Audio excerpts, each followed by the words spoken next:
All right, we've just spent the last several minutes talking about solving systems of equations using the substitution and the elimination method. Now we want to talk about matrices. Now, a matrix is just a very nice way of taking the information from a system and writing it so that you don't have your equal signs, you don't have your x and y, but it still contains that information. And what we do is that we create something called an augmented matrix. So you see we've got two systems here, and I want to convert each of them into an augmented matrix. Now, an augmented matrix is something that's going to look like this. It looks like a matrix, so it's got those brackets. And then we're going to use this vertical bar where you would have your equal sign. And you're just putting your coefficients and your constants here, and you create your augmented matrix. Because if we can write something as a matrix, then I can do a lot of really cool stuff with my graphing calculator. Plus, it opens up the possibility to perform algorithms. You do the same process to these matrices, and you always get an answer. It always works out. You just follow a set pattern, a set of steps, and you've got it. So here's what we do. So I'm going to take this guy and write him as an augmented matrix. So it's as though you have your headings here for x and y. You got your vertical bar, which is going to be for your equal sign. And then you have your constant on the other side. So for this first one, we would write -5, 8, and 23 on the other side. Make sure you do proper spacing here so that we can easily figure out or identify the different pieces or the different parts. Then we have 3, 9, -14. Now, when we talk about a matrix, let's go into some things here. Matrices have rows and they have columns. Okay, so this one has 2 rows and it has 3 columns.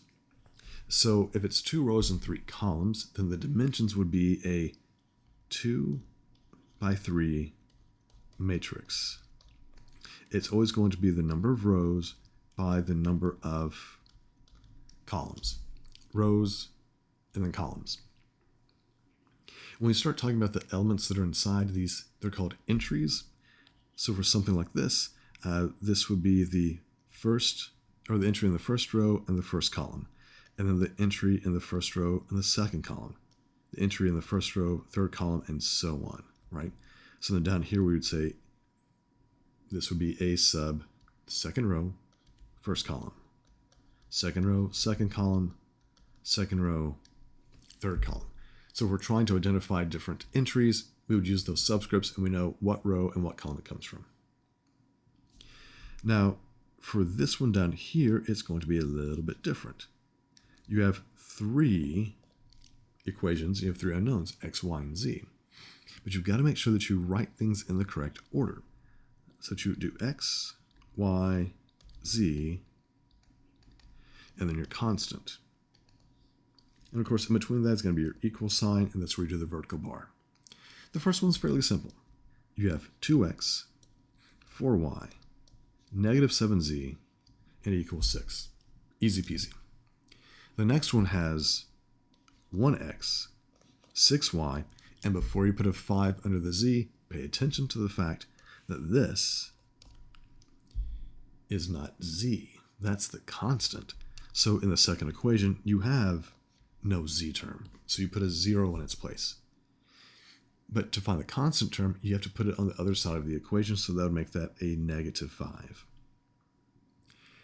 The last equation, you don't have anything for x, so that's 0x, -5y, +2z, but you would have to take this 9 and move it to the other side, which makes that -9.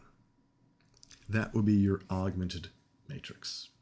And again, having this augmented matrix and having a graphing calculator allows us to do all kinds of really fun, cool things with that.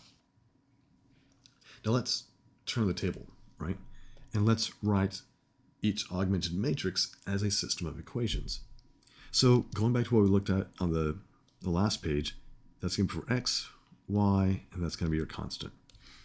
So that means that my system would be the equations 4x minus 7y equals negative 2. And the second row gives me x plus 5y equals 14. So whether it's in the form of a matrix or a system of equations, it's still something that we can solve. When you're in the matrix form, there are a lot of really neat things that we can do. And again, it's an algorithm. You just do it and it's done. Kind of like the quadratic formula. It always works. Not that it's always the most efficient thing to do, but it always works. Same thing for this. There are things we're going to do with the matrices. It always works. It may be messy, but it always works. For this second example, we have 3 columns here, so it's x, y, and z, and your constants on the other side.